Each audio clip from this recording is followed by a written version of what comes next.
السلام علیکم ناظرین، میں ہوں غلام عباس شاہ اور آج کی ویڈیو میں میرے ساتھ موجود ہیں پاکستان کے سینئر صحافی تجزیہ کار، اپنا شو بھی کرتے ہیں، بابر ڈوگر صاحب، اور ان سے بات کریں گے پاکستان اور بھارت کے رشتوں کے حوالے سے، جس میں آنے والے دنوں میں بہتری کی امید نظر آنا شروع ہو گئی ہے۔ جو 5 اگست 2019 کے بعد بالکل پاکستان اور بھارت کے بیچ میں ڈپلومیٹک ریلیشن شپ ختم ہو چکے تھے، ٹریڈ بند ہو چکی تھی، اب دوبارہ ایسی باتیں ہو رہی ہیں کہ شاید ٹریڈ بھی شروع ہو رہی ہے اور شاید ہائی کمشنر کی تعیناتی بھی ہو جائے۔ ان سارے معاملات پہ بات کرنے کے لیے میں بابر ڈوگر صاحب کو تکلیف دیتا ہوں۔ پہلے تو بابر صاحب بہت شکریہ آپ کا۔ بہت شکریہ شاہ صاحب۔ اچھا بابر صاحب میں ایک چیز پوچھنا چاہوں گا، آپ کے ہاتھ میں یہ 2 خط ہیں، ایک تو ہے پرائم منسٹر نریندر مودی کا جو عمران خان کو لکھا انہوں نے پاکستان ڈے کی گئی، اور دوسرا جو آج عمران خان نے بھارتی وزیر اعظم کو اس کا جواب لکھا۔ ان 2 خطوں میں کیا ہے ایسا جو آپ کے لیے الارمنگ ہے اور اس میں زبان کیسی ہے؟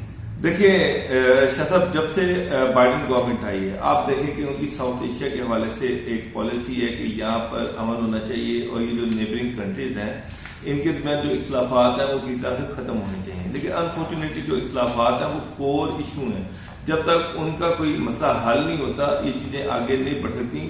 لیکن اب آپ دیکھیں مودی صاحب نے جو خط لکھا تھا پاکستان میں، پرائم منسٹر پاکستان کو 23 مارچ کو ہمارا جو نیشنل ڈے ہے، اس دن انہوں نے اس میں ایک چیز بڑی کلیئر لکھی، میں آپ کو پڑھ کے سنا دیتا ہوں کہ اس میں انہوں نے کہا کہ for this an environment of trust devoid of terror and hostility is imperative. اب یہ وہ بات ہے جو پاکستان انڈیا جو ہے ساری دنیا میں پاکستان کے خلاف پروپیگیٹ کرتا ہے کہ پاکستان انڈیا کے اندر در اندازی کرتا ہے، پاکستان انڈیا کے اندر ٹیررزم پھیلاتا ہے۔ یہ پھر انہوں نے وہی بات کی کہ جناب اچھے تعلقات ہو سکتے ہیں لیکن یہ آپ بند کریں۔ آج جو خط لکھا گیا ہے پرائم منسٹر کی طرف سے، پرائم منسٹر پاکستان عمران خان صاحب کی طرف سے، اس میں بھی انہوں نے دیکھے بڑا کلیئرلی جو لائن ہے وہ یہ ہے کہ جناب کہ we are convinced that durable peace and stability in South Asia is conditioned upon resolving all outstanding issue between India and Pakistan, in particular the Jammu and Kashmir. اب مسئلہ یہ ہے کہ انڈیا اور پاکستان کے درمیان مین وجہ جو لڑائی کی ہے، تنازع کی ہے، وہ ہے کشمیر۔ ہماری جو پالیسی ہے وہ یہ ہے کہ کشمیر کو اقوام متحدہ کی جو قرارداد ہے اس کے مطابق کشمیر کی عوام کی امنگوں کے مطابق حل کیا جائے۔ انڈیا نے جو سٹیپ لے لیا ہے اس کے بعد یہ کشمیر کا مسئلہ جو ہے وہ اور کمپلیکیٹ ہو گیا ہے۔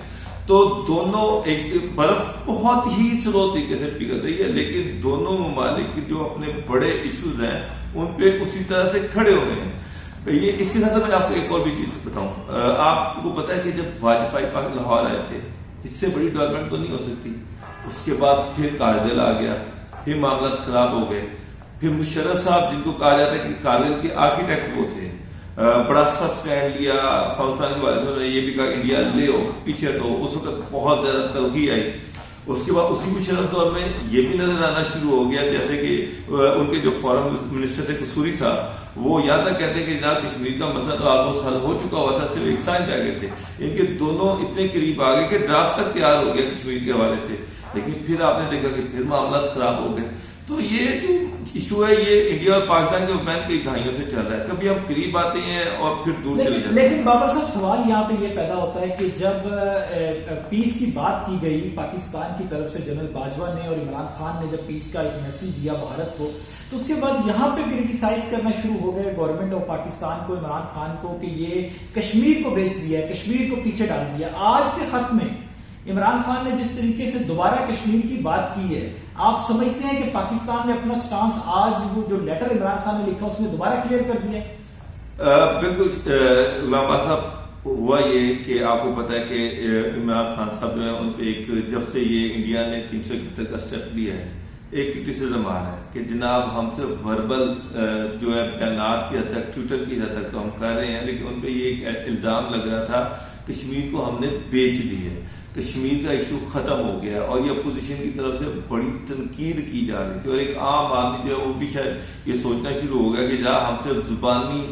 جمع خرچ کر رہے ہیں، پریکٹیکلی پاکستان نے کچھ نہیں کیا۔ پریکٹیکلی لوگ اس طرح سے چاہتے ہیں کہ یا تو پاکستان کو ایگریشن دکھاتا، یا پاکستان پھر انڈیا کا کوئی بائیکاٹ کرتا، کوئی ایسی پریکٹیکل اسٹیپ لیے جاتے جس سے آپ آدمی کنوینس ہوتا کہ نہیں یہ گورنمنٹ تو آخری حد تک جانے کو تیار ہے، لفاظی طور پر گئی لیکن پریکٹیکلی کچھ نہیں ہوا۔ اب دوبارہ سے پریشر آنا شروع ہوا، ہلکی ہلکی برف پگھلنا شروع ہوئی، بات آپ نے ابھی کی ہے کہ جناب جو ہمارے ڈی جی ایم ہوتے ہیں ان کی ہاٹ لائن پہ رابطہ ہونا، اس کے بعد خطوں کا ایکسچینج ہونا، تو اس سے یہ لگ رہا ہے کہ چیزیں تھوڑی سی پگھل رہی ہیں.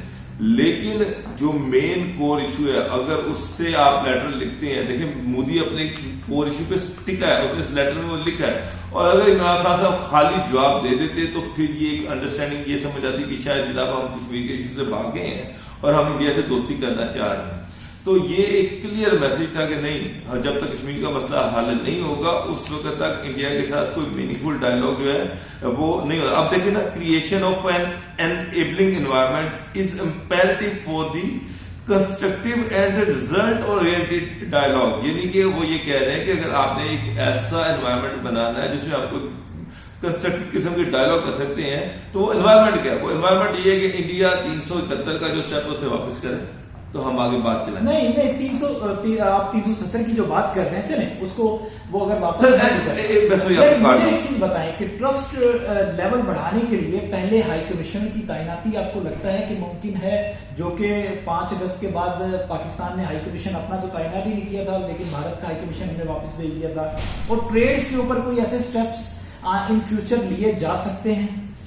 دیکھیے شاہ صاحب، جہاں تک آپ نے بات کی ہے انیبلنگ انوائرمنٹ کے جناب ہائی کمشنر کی اپوائنٹمنٹ، یہ بالکل یہ جو کانفیڈنس بلڈنگ میجر ہوتی ہے جن کو ہم سی بی این کہتے ہیں، اس میں ایک چیز ہوتی ہے کہ آپ وہاں پر اپنے ہائی کمشنر لگائیں تاکہ وہاں پہ ایک کنڈیشن انوائرمنٹ پیدا ہو سکے. ہائی کمشنر اپنا رول پلے کرے کہ دونوں ممالک کو تھوڑا سا قریب لے کے آئے، کچھ انڈرسٹینڈنگ بڑھے. تو میرا ذاتی خیال ہے کہ جب یہ خط لکھے گئے ہیں اور یہ سب سارا کچھ ہوا ہے تو اس سے آگے چلنے کے لیے ہائی کمشنر کی تعیناتی بہت ضروری ہے. تو اگر جب تک وہ تعینات نہیں ہوں گے آپ کے معاملات آگے بالکل نہیں بڑھیں گے، اسٹیگنٹ رہیں گے. تو مجھے لگ رہا ہے کہ ہائی کمشنر کی تعیناتی. ایک سوال یہاں پہ ایک اور بابر صاحب اٹھتا ہے، آپ نے جو بائیڈن کی حکومت کی تو بات کی، آپ کو لگتا ہے کہ یہ جو کور ایشو ہے یہ پاکستان اور بھارت اکیلے حل کر سکتے ہیں؟ کیونکہ جب تک کوئی بڑی سپر پاورز اور جو انٹرنیشنل کمیونٹی ہے وہ اس میں مداخلت نہیں کرتی اور وہ کسی فارمولے پہ پاکستان اور بھارت کو نہیں لے کے آتی کشمیر کے معاملے پہ، تو یہ معاملہ اتنا آسان، اتنا سادہ ہے کہ پاکستان اور بھارت دونوں بیٹھے اور اس معاملے کا حل نکالیں؟ شاہ صاحب، میرا خیال ہے کہ کوئی بھی سپر پاور دونوں ملکوں کو فورس نہیں کر سکتی کہ اس کو اس طریقے سے حل کر لیا جائے. الٹیمیٹلی ان دونوں ملکوں نے بیٹھ کے ہی اس کا حل نکالنا ہے. حل اس کا ایک بڑا کلیئر ہے، جو خورشید محمود سوری کا فارمولہ تھا کہ اس فارمولے کے تحت اس کا کوئی حل نکال دیا جائے جس میں انڈیا بھی ون ون سچویشن میں آ جائے، پاکستان بھی ون ون سچویشن میں آ جائے اور کشمیر کے لوگ بھی خوش ہو جائیں. کوئی اسی طرح کا فارمولہ نکلے گا. یہ نہیں ہو سکتا کہ جناب کوئی سارا کشمیر پاکستان کو دے دے یا سارا جو سارے کا سارا انڈیا کو دے دے اور کشمیریوں جو ہے اس میں ان کو بھی نہ پوچھا جائے. تو یہ ایک میوچل سا ایگریمنٹ ہوگا کشمیر کے حوالے سے جس میں تینوں سٹیک ہولڈر جو ہیں وہ سارے مطمئن ہوں. تو یہ کوئی باہر سے بیٹھ کے تو نہیں فورس کر سکتا، یہ الٹیمیٹلی انہوں نے خود ہی ڈیسیژن لینا ہے. تو فارمولا تو موجود ہے، اب اس کو آگے بڑھانے کی ضرورت ہے. جی بہت شکریہ بابر ڈوگر صاحب. ناظرین، آج کی گفتگو کا صرف مقصد یہی تھا کہ جو پرائم منسٹر عمران خان نے نریندر مودی کے خط کا جواب دیا ہے، کیا اس کے بعد پاکستان اور بھارت کے رشتے مزید بہتر ہوں گے یا واپس ہم اسی پوزیشن پہ چلے جائیں گے؟ یہی سمجھنے کی میں نے کوشش کی. سینئر تجزیہ کار بابر ڈوگر صاحب ہمارے ساتھ موجود تھے. اگلی ویڈیو میں دوبارہ حاضر ہوں گا. فی الوقت کے لیے اجازت دیجیے. اللہ نگہبان.